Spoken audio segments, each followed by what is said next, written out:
वालेकुम क्लास। अ, हमने last class में फंक्शंस वगैरह बाउंडेड और ये सारी चीज़ों की डेफिनेशन और थ्योरी वगैरह पढ़ी थी इंटरवल्स की, जिसमें डिफरेंट टाइप्स ऑफ इंटरवल्स थे हमारे पास। लिमिट, पॉइंट, ऑन सेट लिखा था, सीक्वेंस देखा था हम लोगों ने। अब हम ये वाले लेक्चर के अंदर टाइप्स ऑफ फंक्शंस पढ़ें। Type of functions basically different types of functions हैं हमारे पास। फर्स्ट, फॉर एग्जांपल हमारे पास y इक्वल्स टू किसी भी कांस्टेंट नंबर के बराबर, कोई भी वैल्यू हो सकती है माइनस में या कोई भी। जब भी y equals to same numbers में मूव हो रहा हो, सेम डिजिट में मूव कर रहा हो किसी भी x एक्सिस पे या y एक्सिस की वैल्यू, y एक्सिस हमारा फंक्शन के अंदर यानी y को हम फंक्शन में f ऑफ x बोलते हैं, ठीक है।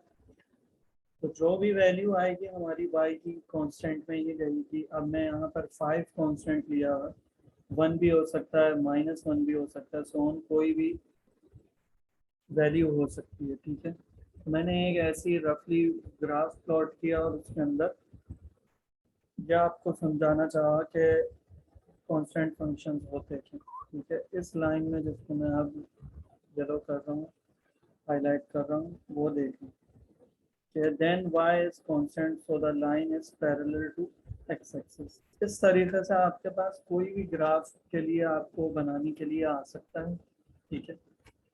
उसके अंदर आपने लास्ट में उसका कमेंट देना होगा कि भाई ये कौन सा ग्राफ है। उसमें कोई सवाल में ये नहीं दिया हुआ होगा कि क्या कौन सा फंक्शन है, कौन सा ग्राफ है, फंक्शन का कौन सा ग्राफ है। तो यहाँ आप लोगों ने खुद से इस चीज़ों को पढ़ने के बाद डिसाइड करना है। तो सबसे पहले हमारे यही थी, कांस्टेंट फंक्शन से हमें अंदाज़ा हो गया कि कांस्टेंट फंक्शन जिसमें सेम हमारा फंक्शन का सेम लाइन पे मूव हो रहा है, ठीक है।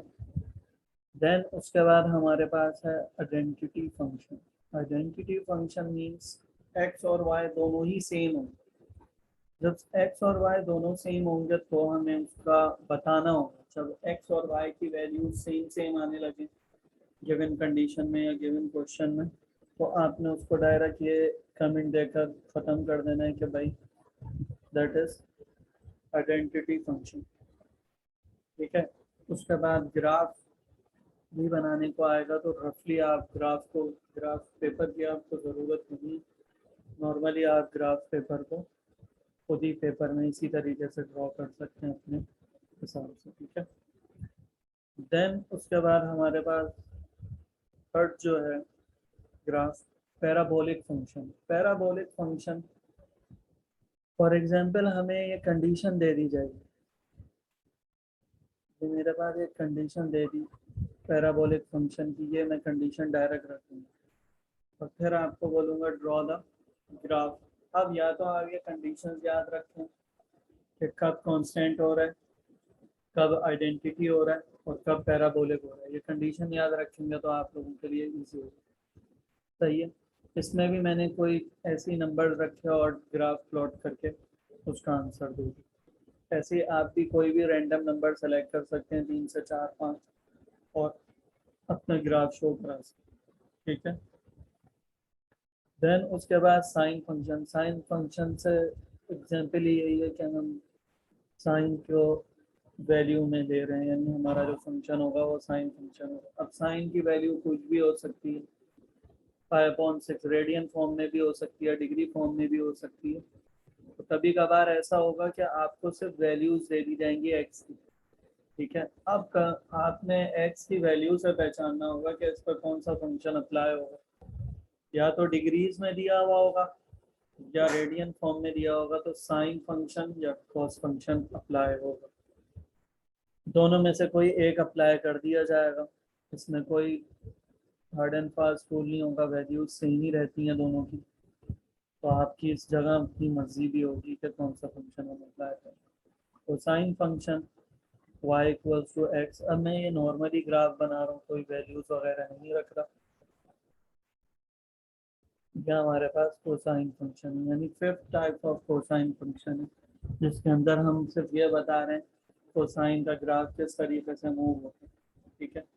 ऐसे ही हमने साइन का ग्राफ बताया था, देखें किस तरीके से मूव हो रहा है। तो ये याद रखिएगा, साइन का ग्राफ हमेशा ओरिजिन से मूव करता है, हमेशा ओरिजिन से टकरा कर जाता है, मगर कोसाइन का ग्राफ जो होगा हमारा वो हट के हो, मतलब ओरिजिन पे नहीं हो कभी भी, ये चीज़ याद रखनी होगी।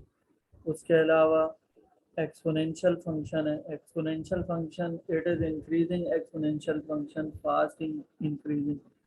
एक्सपोनेंशियल फंक्शन इंक्रीज भी होता है और ऐसा नहीं है कि डिक्रीज नहीं होता, मगर यहाँ हम सिर्फ इंक्रीजिंग की एग्जांपल दे रहे हैं।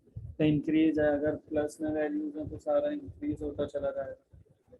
देन उसके बाद हमारे पास जो ग्राफ आया है वो एब्सोल्यूट वैल्यू फंक्शन का है, यानी एब्सोल्यूट y इक्वल्स टू, ये एब्सोल्यूट के साइन लगा दिया और x लिख दिया, that is called absolute function. अब इसके अंदर हमने कुछ चीज़ें नीचे मैंने पॉइंट लिखे हैं पेंसिल से, जो कि आप लोगों ने देखने होंगे कि ये क्यों लिखे हैं, किस लिए लिखे हैं, ये चीज़ को नोट करना। अब ग्राफ के मैं बार बार बता रहा हूँ, पॉइंट्स अपनी मर्जी से रेंडमली लिए जा सकते हैं। ज़्यादातर अगर एमसीक्यूज बने तो ये वाले सवाल आ सकते हैं, ये चीज़ें पूछी जा सकती हैं, ठीक है। तो एब्सोल्यूट की वैल्यू देखें, ग्रेटर देन एक्स भी ज़ीरो हो सकती है और लेस देन ज़ीरो भी हो सकती है, दो कंडीशन होती हैं, क्योंकि एब्सोल्यूट का जब साइन घटता है किसी भी चीज़ से तो प्लस माइनस में हमारी वैल्यूज आ जाती है, ठीक है। इसके बाद हमारे पास है ग्रेटेस्ट इंटीजर्स फंक्शन, इसको हम ब्रैकेट फंक्शन भी कहते हैं, ग्रेटेस्ट इंटीजर फंक्शन भी आ सकता है और हम इसको ग्रेटेस्ट इंटीजर फंक्शन को ब्रैकेट फंक्शन भी कहते हैं। ब्रैकेट फंक्शन इस तरीके से हम शो कराएंगे कि y इक्वल्स टू ब्रैकेट, यानी स्क्वायर ब्रैकेट में हम इसको क्लोज कर देंगे। देन इस डेफिनेशन दी हुई है। अब ये देखें, इसके ये मैंने आपको बाउंड वैल्यू समझाई थी कि बाउंड क्या होता है। अब ये ऐसी रेंडमली एक वैल्यूज रखी हुई है, तो इज डिफाइन एज दिस, ठीक है। तो ये वाली कंडीशन को यूज करते हुए हमें ये पता चलता है ये हमारा एक बाउंड है, इसमें जीरो जो है वो लाई करता है, यानी एक्स जब जीरो है, ये मैंने सिर्फ एग्जांपल के तौर पे ऊपर वाली जो बाउंड दी है वो एग्जांपल के तौर पे, फिर मैंने एक्स जीरो रखा, यानी मतलब जीरो से इक्वल एंड ये चीज हमें दे दी गई, यानी एक्स ग्रेटर देन जीरो है और लेस देन वन है। ये वाली कंडीशन जीरो में एक बाउंड अप्लाई कर दिया है, फिर ये वाली कंडीशन भी ऐसी रखी, ये वाली भी कंडीशन ऐसी। जो लास्ट नंबर होते हैं हमेशा ये याद रखिएगा, ये हमें खुद से सेलेक्ट करने होते हैं। अगर हमें सिर्फ किस तरीके से दे दी जाए, जीरो है एक्स, वन है एक्स, और यानी ब्रैकेट फंक्शन में, और एक्स ब्रैकेट में टू है, ब्रैकेट फंक्शन में टू है, देखें सबसे पहली जो मैंने लाइन बनाई है वो दोनों की क्या, जीरो वन टू ही रखो, मगर जीरो से वन तक वो लाए कर रहा है, फिर वन से टू तक लाए कर रहा है, फिर टू से थ्री तक लाए कर रहा है, इस तरीके से इसका बाउंड बनाया जाएगा खुद से। फिर ब्रैकेट फंक्शन की एक और नीचे एग्जांपल दे दी है कि भाई जब माइनस टू से लाए करेगा तो माइनस वन तक जाएगा, इस तरीके से इसका एक क्राइटेरिया, तो इसके अंदर ही वो मूव करता है। अब मैंने डॉटेड लाइन उसके माइनस टू के ऊपर डॉटेड लाइन दी है, सोन इसी तरीके से मूव होता है। एक मैंने फिर ग्राफ बनाया, ग्राफ के अंदर आपको ये समझाना चाहा कि भाई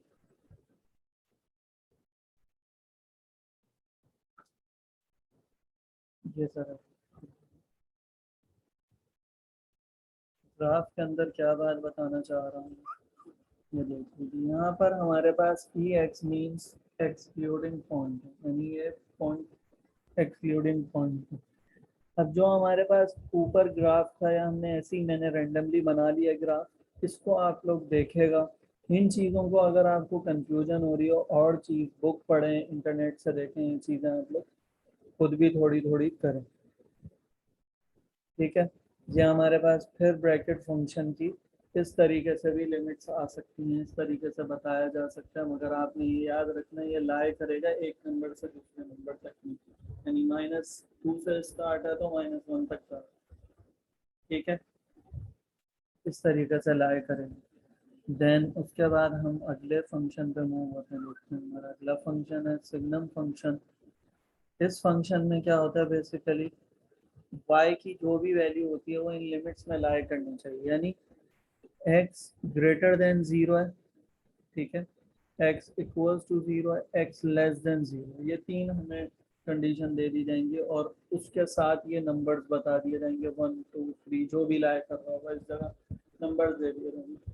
अब मैंने सबसे पहला सिग्नम फंक्शन जो लिखा वो 0 लिखा, इसका मतलब सिग्नम इक्वल्स टू 0 पे क्या आंसर देगा, 0 ही देगा। अब सिग्नम 25 भी है, अगर 25 भी मैं उसकी वैल्यू दे रहा हूँ, यानी x की वैल्यू 25 भी रख रहा हूँ, तो मेरा आंसर अपनी कंडीशन, जो गिवन कंडीशन होगी उसी के अंदर का आंसर हमें देना होगा।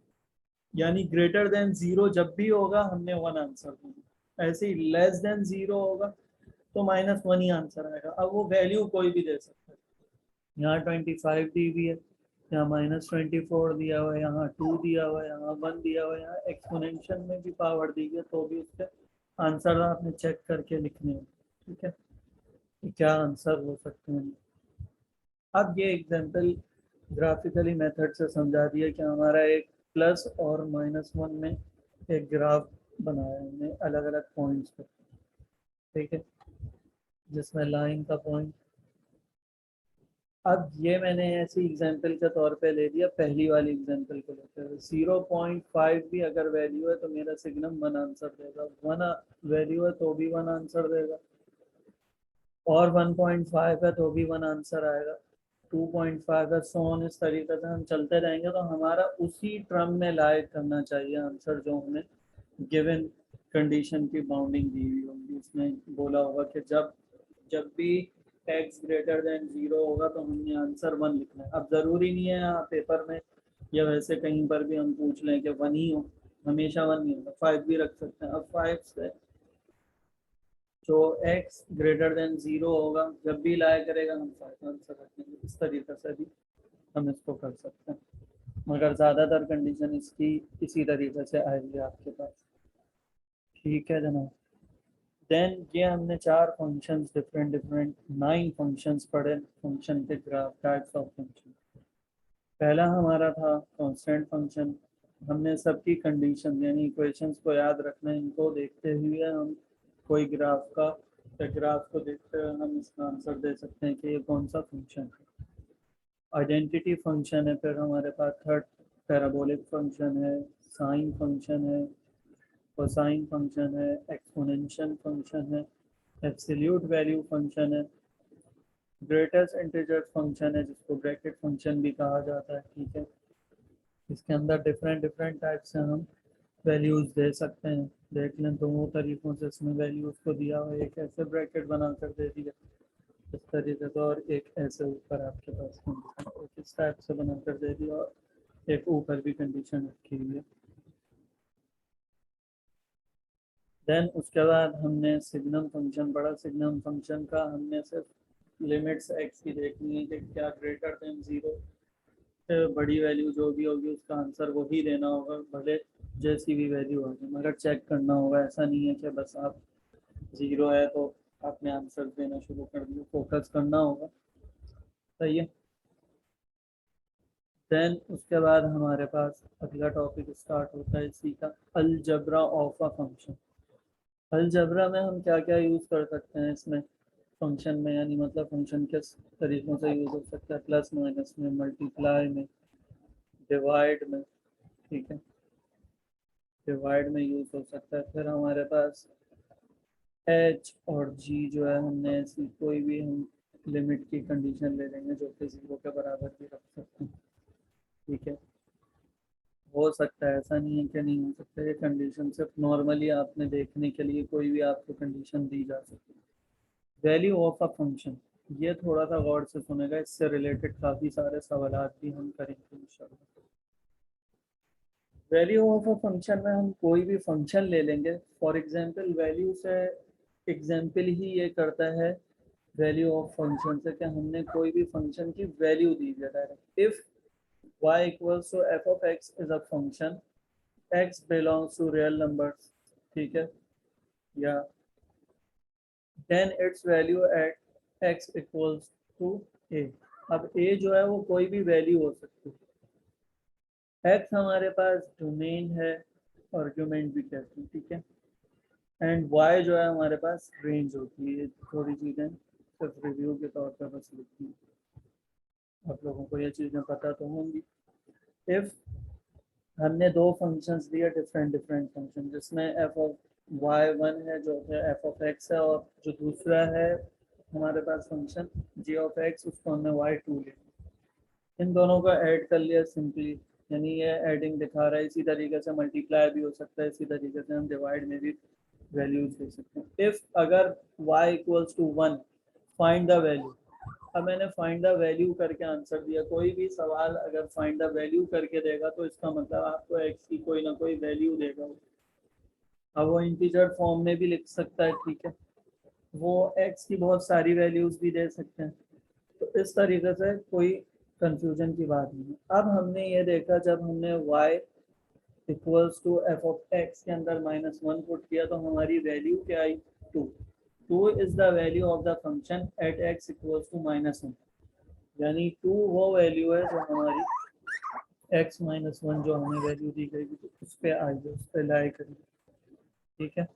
ऐसे ही साइन वैल्यू एट, यानी ट्रिग्नोमेट्री फंक्शंस में भी आपके पास रेशियोज में ये आ सकती है वैल्यू ऑफ फंक्शन, और डिफरेंट नॉर्मल कोई इक्वेशन दे दी जाएगी उसमें भी आ सकती है, क्वाड्रेटिक या क्यूबिक इक्वेशन, कोई भी इक्वेशन देकर तो ये सब चीज़ें पूछ सकते हैं, ठीक है। देन अलग अलग डिफरेंट टाइप्स, अभी सिर्फ एग्जाम्पल के तौर पर समझेंगे, इसके सवाल बाकायदा अलग से होंगे।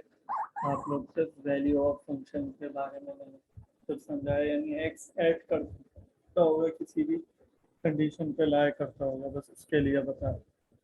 फंक्शन ऐसे भी पूछा, फिर लिमिट ऑफ अ फंक्शन देखें, एक वैल्यू ऑफ फंक्शन बोला, फिर लिमिट के दरमियान किस तरीके से लिमिट ऑफ फंक्शन हो, ठीक है। Limit of a function, a number L is said to be the limit point of function, यानी कोई भी L हमारे पास लिमिट है फंक्शन की। f of x, their axis belongs to epsilon greater than 0। ये एप्सिलॉन जब भी यूज होगा यहाँ, ये एप्सिलॉन का साइन है और ये हमारे पास सिग्मा का साइन है। एप्सिलॉन हमारे पास हमेशा थ्योरेटिकली क्वेश्चंस के लिए यूज होता है, और सिग्मा हम थ्योरम यूज करते हैं, यानी सिग्मा जब भी आता है थ्योरम्स वगैरह के अंदर इसका यूज ज़्यादातर करते हैं, ठीक है। अब ये अकॉर्डिंग टू हमारे पास कोई कंडीशन होगी, उसको सॉल्व करने के लिए उसी कंडीशन के अंदर हम अगर थ्योरम्स में जाएंगे तो ये हमारे पास इस तरीके से भी कंडीशन हो सकती है। नॉर्मली हमारे पास लिमिट किस चीज़ के अंदर लाई कर दी होती है, we call L as a limit of f of x and right is this, यानी आप इस तरीके से direct limit of a function भी लिख सकते हैं, या आप लोगों ने इंटर में अगर कोई इंजीनियरिंग ली है तो इस तरीके से ये सॉल्व किया जा सकता है।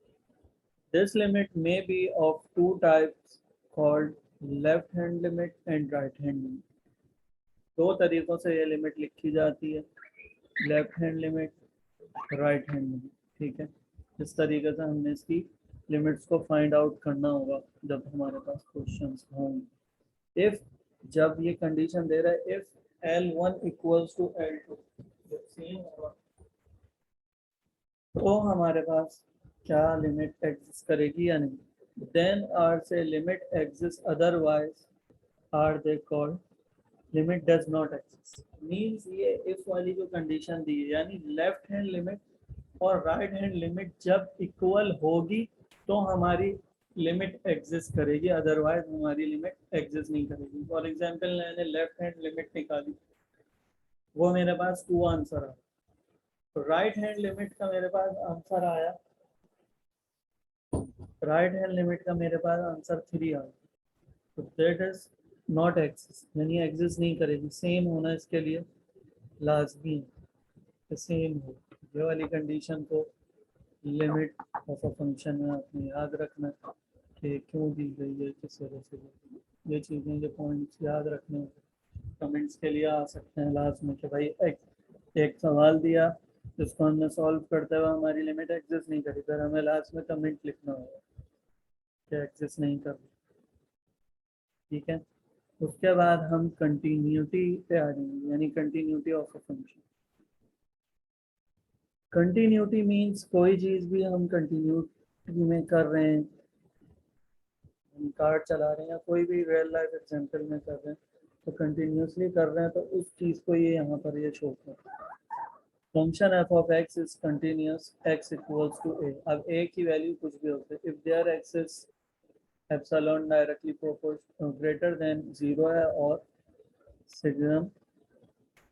सिग्मा जो है वो ग्रेटर देन 0। ठीक है, इसकी कंडीशन किस तरीके से लिखी जाएगी जरा देखिए। ये कंडीशंस हम किस तरीके से कैलकुलेटेड वैल्यू के लिए लिखेंगे और नॉर्मल वैल्यूज के लिए लिखेंगे। ठीक है, इस तरीके से हमें दे दिया जाए यूजिंग कैलकुलेशन के लिए। अब ये मैंने साइड में ये कुछ पॉइंट्स लिखे हैं, ज़रा आप इन लोगों को गौर से देखिएगा कि ये क्यों लिखे गए हैं, इनको खुद से भी थोड़ा सा पड़ेगा। तो भाई कंटिन्यूस फंक्शन है अगर तो वो कांस्टेंट भी हो सकता है, कंटिन्यूस फंक्शन है। आइडेंटिटी फंक्शन हमने पढ़ा था, ग्राफ अगर y इक्वल्स टू एक्स हो जाए तो कंटिन्यूस है, यानी इस तरीके का। और it is also continuous, parabolic function भी कंटिन्यूस होता है। A function is called continuous at a equals to this.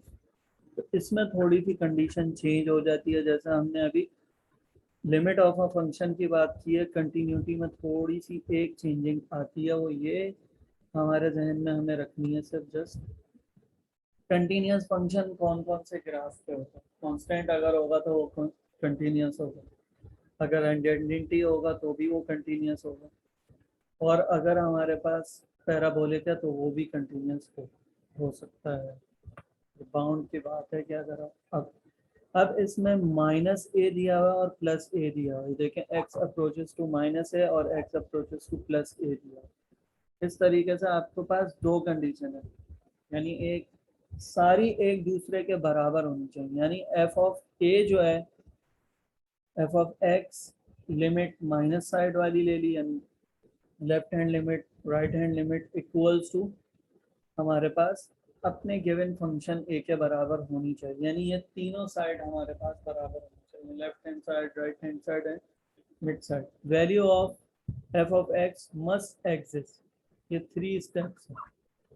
Value of function जरूरी है एग्जिस्ट करनी चाहिए, limits must exist, value and limit दोनों इक्वल होनी चाहिए, देन ही हम सवाल को कंटिन्यूस बोलेंगे। यानी हमें एक सवाल फाइंड आउट करने के लिए दिया जिसमें हमारा फंक्शन जो है गिवन वो, और उसको अप्लाई करते हुए हमने माइनस साइन और प्लस साइड लेकर जब हमने उसको सॉल्व किया, यानी X approaches to minus A और X approaches to minus plus A, ये लेते हुए भी किया, तो ये हमारी लिमिट्स और वैल्यू हमारी इक्वल आनी चाहिए, that is continuous function, otherwise वो कंटिन्यूस नहीं है।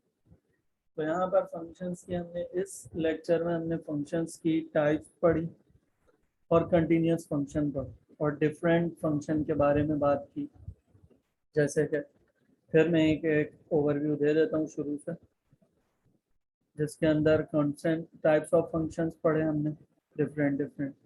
सही है, सिग्नल फंक्शन, ठीक है, अलजेब्रिक फंक्शन के बारे में बताया, value of a function, function की कैसे वैल्यूज आ सकती हैं, limit of a function, limits हो सकती हैं, left hand limit right hand limit, अगर दोनों इक्वल हैं तो that is exist, otherwise not exist. Continuous की कंडीशन ये है कि उसकी लेफ्ट हैंड राइट हैंड और गिवन फंक्शन तीनों एक दूसरे के इक्वल हैं तो हमारी कंटिन्यूटी है, अदरवाइज कंटिन्यूस नहीं। ठीक है, यहाँ पर हम लेक्चर को एंड करते हैं।